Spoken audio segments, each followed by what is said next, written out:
আমাদের বাংলাদেশের আজকে একটা বাঘের বাচ্চা মুক্তি পেয়েছে জেল থেকে, আপনারা জানেন? লুৎফুজ্জামান বাবর 17 বছর জেলের মধ্যে বন্দী ছিল। এ ছিল ভারতের জম। কথা কন না গা? 17 বছর পরে মুক্তি পেয়েছে। হাজার হাজার নেতা কর্মী তাকে সংবর্ধনা দিয়ে তাকে আমন্ত্রণ জানালো, তাকে ভালোবাসা দেখালো। তার প্রতি মানুষের এত ভালোবাসা কেন? ওই দলের তো আরো নেতা আছে, তাদের প্রতি এত ভালোবাসা নেই। আমি গবেষণা করে দেখলাম অন্যতম কারণ হলো এর মধ্যে একনিষ্ঠ খাঁটি দেশপ্রেম ছিল এবং তিনি ভারতের দাবিদারিকে মেনে নেয়নি। তাদের চোখের দিকে চোখ দিয়ে আমার দেশের পক্ষে তিনি কথা বলেছে। তিনি পরিষ্কার করে বলেছিল, বাংলাদেশে যদি ভেজাল করো তোমাদের 7 সিস্টারকে আমরা ভালো থাকতে দেব না। এ হলো বাঘের বাচ্চা। আমার তো মনে বলে এ মুক্তি পাওয়াতে ভারত জগ করে পানি খাচ্ছে। কথা কোন ঠিক কিনা?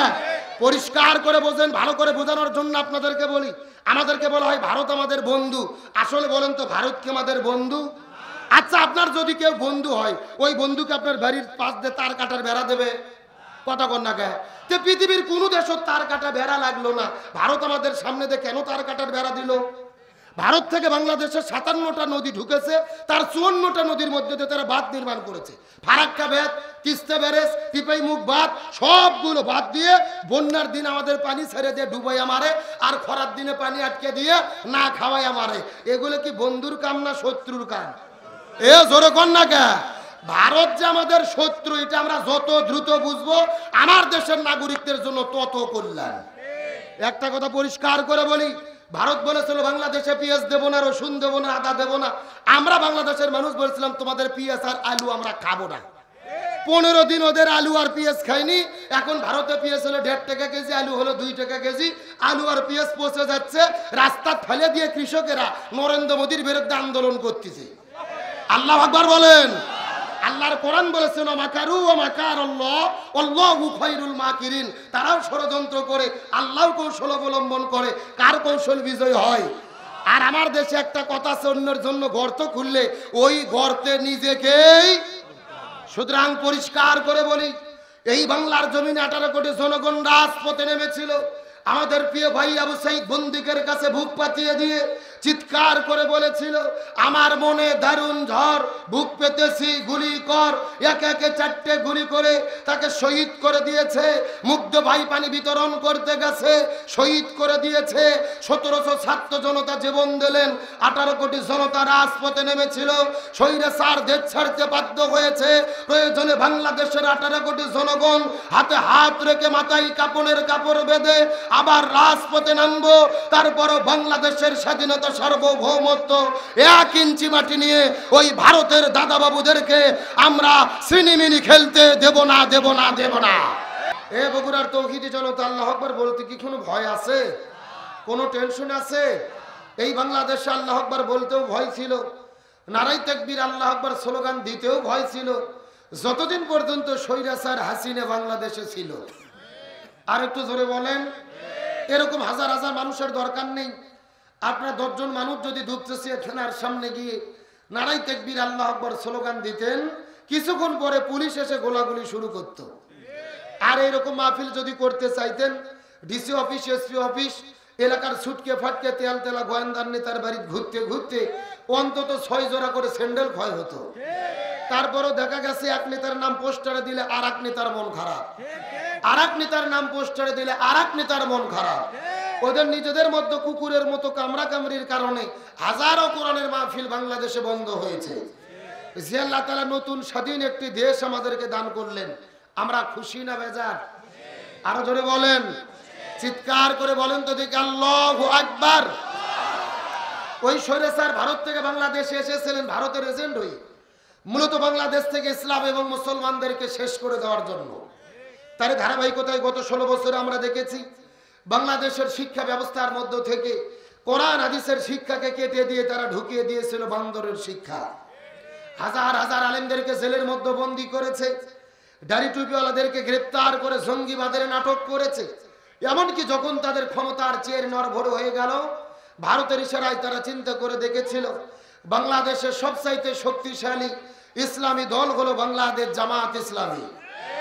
1 তারিখে তারা জামাত ইসলামকে নিষিদ্ধ করলো, আর 5 তারিখে সিরে জুতো সিরে শাড়ি পরে মামু বাড়ি দিল্লি পালাতে বাধ্য হলো। কথা বলেন ঠিক কিনা? এগুলো কার খেলা? জোরে বলেন, কার ফয়সালা? ওই ভারত থেকে তিনি লন্ডনে যেতে চেয়েছে, ভিসা পায় নাই। কানাডায় যেতে চেয়েছে, ভিসা পায় নাই। আমেরিকা যেতে চেয়েছে, ভিসা পায় নাই। কোরআনের পাখি আল্লামা সাইদি বলেছিল, এমন একটা সময় আসবে এই স্বৈরাচাররা পালানোর জন্য ইঁদুরের গর্ত খুঁজে পাবে না। আল্লামা সাইদি যেই বক্তব্য দিয়ে বিদায় নিয়ে চলে গেছেন, বর্তমানে স্বৈরাচারদের সঙ্গে 100% তার বক্তব্য মিলে যাচ্ছে। কথা বলেন ঠিক কিনা? একটা কথা পরিষ্কার করে বলি, ওরা গত 16 বছর ধরে বাংলাদেশ থেকে ইসলামকে শেষ করতে চেয়েছে, ইসলামী আন্দোলনকে মুছিয়ে দিতে চেয়েছে। তারা কি ইসলামকে মুছিয়ে দিতে পেরেছে? বরং আমরা দেখতেছি 5ই আগস্টের গণ অভ্যুত্থানের পরে বাংলাদেশের ইসলামপন্থীদের গণজোয়ার চলতেছে। কথা বলেন ঠিক কিনা? গত 16 বছর যারা স্বৈরাচারের দোসর ছিল, এখন এরাও মাথার টুপিতে ঘুরতেছে। আবার অনেকে জামাতের নেতাদেরকে ফোন দিয়ে বলতেছে, ভাই আগে থেকে মনে মনে আপনাদের সাথেই ছিলাম। এ কথা কন না গা না, এতে কিন্তু আমরা বেজার না। আল্লাহর কোরআনের বক্তব্য, ইজা জাআ নাসরুল্লাহি ওয়াল ফাত, আপনি লক্ষ্য করে দেখবেন আল্লাহর পক্ষ থেকে যখন বিজয় আর সাহায্য আসবে, 1 নম্বর হলেন বিজয়, আর একটা কি? বিজয় আর সাহায্য যখন আসবে, ওরাআইতান নাস, আপনি মানুষদেরকে দেখবেন, ইয়াদখুলুনা ফি দীনিল্লাহি আফওয়াজা, মানুষেরা দলে দলে কাতারে কাতারে ইসলামপন্থীদের দিকে ধাবিত হবেন। সুবহানাল্লাহ বলেন। এগুলো কার ঘোষণা? তবে বাংলাদেশে আমরা যেটা পেয়েছি এটা কিন্তু বিজয় নয়, এটা আল্লাহর পক্ষ থেকে সাময়িক কিছু সাহায্য, সাময়িক কিছু। বাংলাদেশে প্রকৃত বিজয় তখন হবে যখন বাংলাদেশে কোরআন বিজয় হবে, কোরআন দিয়ে বাংলাদেশের পার্লামেন্ট চলবে। তার আগ পর্যন্ত প্রকৃত বিজয় হতে পারে।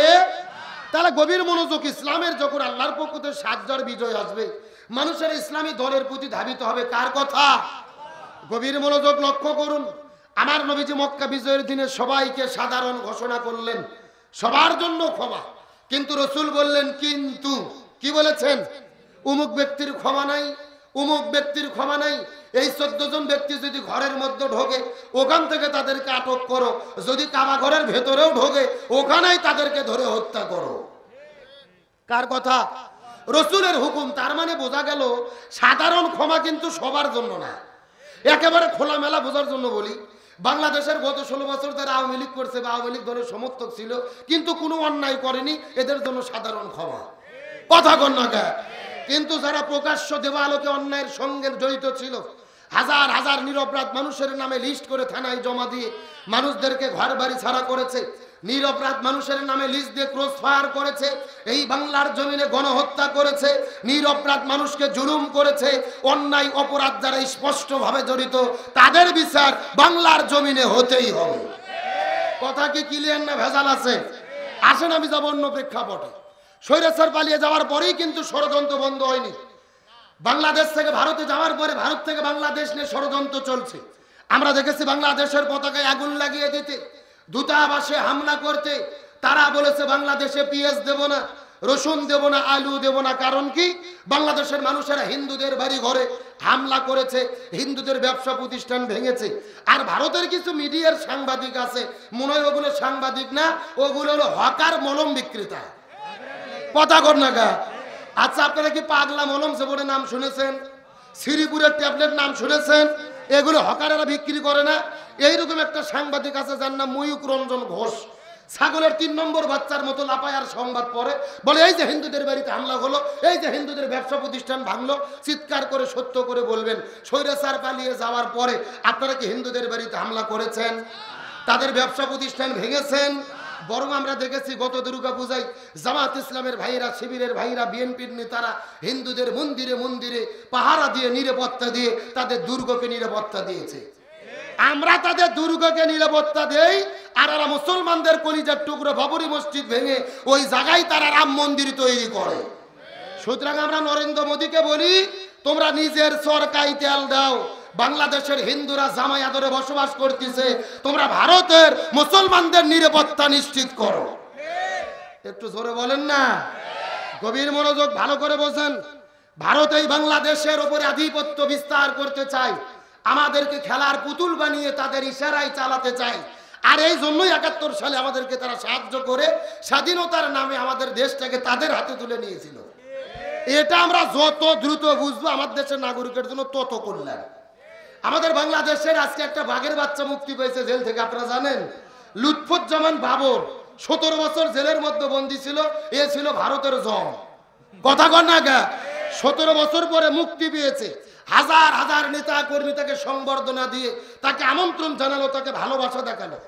তার প্রতি মানুষের এত ভালোবাসা কেন? ওই দলের তো আরো নেতা আছে, তাদের প্রতি এত ভালোবাসা নেই। আমি গবেষণা করে দেখলাম অন্যতম কারণ হলো এর মধ্যে একনিষ্ঠ খাঁটি দেশপ্রেম ছিল এবং তিনি ভারতের দাবিদারিকে মেনে নেয়নি। তাদের চোখের দিকে চোখ দিয়ে আমার দেশের পক্ষে তিনি কথা বলেছে। তিনি পরিষ্কার করে বলেছিল, বাংলাদেশে যদি ভেজাল করো তোমাদের 7 সিস্টারকে আমরা ভালো থাকতে দেব না। এ হলো বাঘের বাচ্চা। আমার তো মনে বলে এ মুক্তি পাওয়াতে ভারত জগ করে পানি খাচ্ছে। কথা কোন ঠিক কিনা? পরিষ্কার করে বোঝেন, ভালো করে বোঝানোর জন্য আপনাদেরকে বলি। আমাদেরকে বলা হয় ভারত আমাদের বন্ধু। আসলে বলেন তো ভারত কি আমাদের বন্ধু? আচ্ছা, আপনার যদি কেউ বন্ধু হয়, ওই বন্ধুকে আপনার বাড়ির পাশ দিয়ে তার কাটার বেড়া দেবে? কথা কন না কে? তো পৃথিবীর কোন দেশত তার কাটা বেড়া লাগলো না, ভারত আমাদের সামনে দিয়ে কেন তার কাটার বেড়া দিল? ভারত থেকে বাংলাদেশে ৫৭টা নদী ঢুকেছে, তার ৫৪টা নদীর মধ্যে দিয়ে তারা বাঁধ নির্মাণ করেছে। ফারাক্কা বাঁধ, তিস্তা ব্যারেজ, টিপাই মুখ বাঁধ, সবগুলো বাদ দিয়ে বন্যার দিন আমাদের পানি ছেড়ে দিয়ে ডুবাইয়া মারে, আর খরার দিনে পানি আটকে দিয়ে না খাওয়াইয়া মারে। এগুলো কি বন্ধুর কাম না শত্রুর কাম? এ জোরে কন না কে? ভারত যে আমাদের শত্রু, এটা আমরা যত দ্রুত বুঝবো আমার দেশের নাগরিকদের জন্য তত কল্যাণ। একটা কথা পরিষ্কার করে বলি, ভারত বলেছিল বাংলাদেশে পেঁয়াজ দেবো না, রসুন দেবো না, আদা দেবো না। আমরা বাংলাদেশের মানুষ বলছিলাম তোমাদের পেঁয়াজ আর আলু আমরা খাবো না। 15 দিন ওদের আলু আর পেঁয়াজ খাইনি। এখন ভারতে পেঁয়াজ হলো 1.5 টাকা কেজি, আলু হলো 2 টাকা কেজি। আলু আর পেঁয়াজ পচে যাচ্ছে, রাস্তা ফেলে দিয়ে কৃষকেরা নরেন্দ্র মোদীর বিরুদ্ধে আন্দোলন করতেছে। আল্লাহু আকবার বলেন।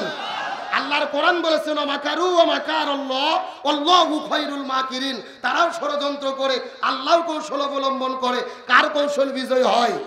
আর আমার দেশে একটা কথা আছে, অন্যের জন্য গর্ত খুললে ওই গর্তে নিজেকেই।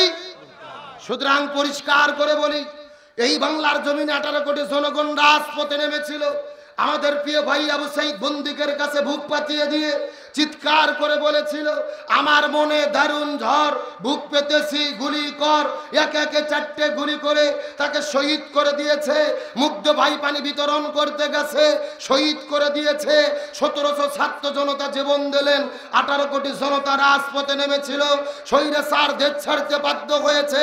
প্রয়োজনে বাংলাদেশের 18 কোটি জনগণ হাতে হাত রেখে মাথায় কাপড়ের কাপড় বেঁধে আবার রাজপথে নামবো।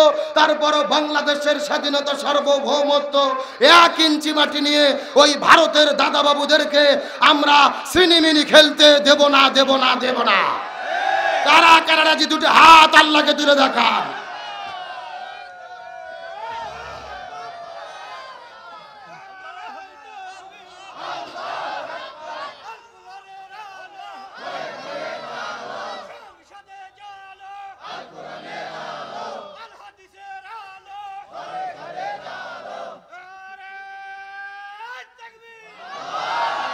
আল্লাহ কবুল করুক, বলেন আমিন। আমরা পরিষ্কার করে বলি, 24-এর গণ অভ্যুত্থানে বাংলাদেশ নতুন করে স্বাধীন হয়েছে। ওই ভারতের কোনো তাবেদারি বাংলার জমিনে চলতে দেওয়া হবে না। বরং যারাই ভারতের পক্ষে দালালি করবে ওই দলকেই আমরা বয়কট করব। আমরা দেশ নতুন করে স্বাধীন করেছি, মাথা উঁচু করে আমরা স্বাধীনভাবে থাকতে চাই। কথাগুলো বললাম দেখে মন খারাপ করলেন? বর্তমান প্রেক্ষাপটে প্রত্যেকটা নাগরিকের সচেতন হওয়ার জন্য কথাগুলো জানা খুবই দরকার ছিল। বাস, ভূমিকার আলোচনা শেষ। এখন যদি আপনারা অনুমতি দেন আমি সরাসরি কোরআন থেকে তাফসীর শুরু করতে চাই। আপনারা কি রাজি আছেন ভাই? সবাই আমার সঙ্গে পড়ে না, আউযু বিল্লাহি মিনাশ বিসমিল্লাহির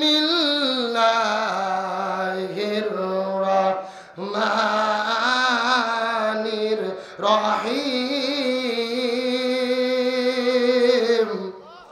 আল্লাহু আকবার বললে কি কষ্ট হবে? রাসূল বলেছেন, যারা জীবিত অবস্থায় আল্লাহর নামে তাকবীর বেশি দেবে ওদের হাড়ের সমস্ত ব্যারাম আল্লাহ তাআলা ভালো করে দেবে। চিৎকার করে বলেন তো দেখি, আল্লাহু আকবার। আলিফ লাম মিম।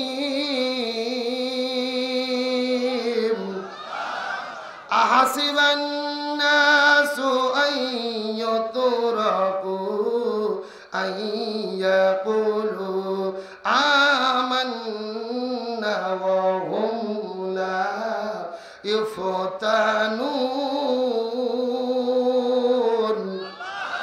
ওয়ালাকাদ ফাতান্না আল্লাযীনা মিন ক্বাবলিহিম ফালায়া'লামান্না আল্লাহুল লাযীনা সাদাকু ওয়ালা ইয়া'লামান্নাল কাযিবিন।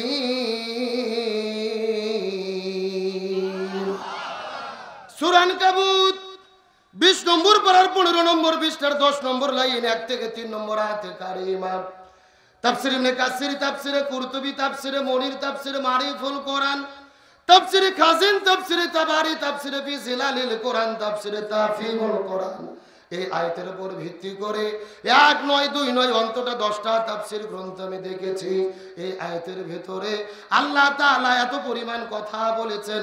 এই আয়াতের উপর ভিত্তি করে বর্তমান প্রেক্ষাপটকে মিল করে যদি আলোচনা শুরু করা হয়, আলোচনা চলতে চলতে দিনের পর দিন চলে যাবে, মাসের পর মাস চলে যাবে, তারপরও আলোচনা শেষ হবে না।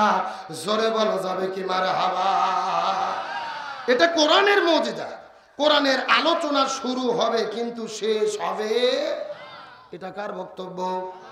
আল্লাহ রাব্বুল আলামিন বলেন, ওয়ালাউ আন্না মা ফিল আরদি মিন শাজারাতিন আকলামুন ওয়াল বাহরু ইয়ামুদ্দুহু মিন বাদিহি সাবআতু আবহুরিন মা নাফিদাত কালিমাতুল্লাহ ইন্নাল্লাহা আজিজুন হাকীম। সূরা লোকমান 21 নম্বর পারার 12 নম্বর পৃষ্ঠার 13 নম্বর লাইন 27 নম্বর আয়াতে কারিমা। তাফসীর ইবনে কাসিরের মধ্য থেকে বলতেছি, আল্লাহ রাব্বুল আলামিন বলে, ও পৃথিবীর মানুষেরা ভালো করে বোঝার চেষ্টা করো, আমি তোমাদেরকে যে কোরআন দান করেছি, এই কোরআনের যদি তোমরা একটা শব্দের ব্যাখ্যা করতে চাও, চিৎকার করে বলা যাবে কি কয়টা শব্দ? আরো জোরে, জোর হলো না? আল্লাহ রাব্বুল আলামিন চ্যালেঞ্জ করে বলেন, আমি তোমাদেরকে যে কোরআন দান করেছি, এই কোরআনের যদি তোমরা একটা শব্দের ব্যাখ্যা করতে চাও, আর একটা শব্দের ব্যাখ্যা করার জন্য আমি আল্লাহ তাআলা তাম পৃথিবীতে যত বৃক্ষ সৃষ্টি করেছি, মিন শাজারাতিন আকলামুন, সমস্ত বৃক্ষগুলিকে কেটে কেটে যদি তোমরা কলম বানাও, ওয়াল বাহরু ইয়ামুদ্দুহু, আর সমুদ্রের পানিগুলোকে যদি তোমরা কালি বানায়া নাও, তাম পৃথিবীর বৃক্ষ কলম আর 7 সমুদ্রের পানিকে একত্রিত করার পরে যদি তোমরা লেখা শুরু করো, আল্লাহ তাআলা চ্যালেঞ্জ করে বলেন, লিখতে লিখতে তামাম পৃথিবীর বৃক্ষ কলম ফুরে যাবে, 7 সমুদ্রের পানি কালিও ফুরে যাবে, তারপরে কোরআনের একটা শব্দের ব্যাখ্যা লিখে কখনোই শেষ করা যাবে না। আচ্ছা মানুষ বলো দেখি, রাত্রি কেন কালো? সূর্য বলো কোথা থেকে পাইলো এত আলো? ফুলগুলো নানান রঙের কেমন করে হয়? পাতাগুলো সবুজ বটে ফুলের মতো নয়। দুধ কেন এত সাদা? মরিচ কেন ঝাল? আমগুলো পাকলে বলো কেমনে হয় তা লাল? পশু পাখি কয় না কথা, মানুষ কেন কয়? বলো মানুষ বলো দেখি কিভাবে তা হয়? ভাবি সবই মহান প্রভুর দান, নত শিরে সেজদা করো হে মুসলমান। আরে ডিমগুলো একই রকম, পার্থক্য নেই মোটে, তবে সাদা কালো বাচ্চাগুলো কেমন করে ফোটে? আমরা সবাই বাস করি এই পৃথিবীর রঙে, হাতের লেখা মুখের চেহারা মেলে না কারো সঙ্গে, আর মেলে না গলার আওয়াজ আঙুলগুলোর টিপ। আল্লাহ তাআলা একজন আছেন, প্রমাণ হলো ঠিক, চিৎকার করে বলেন মারহাবা।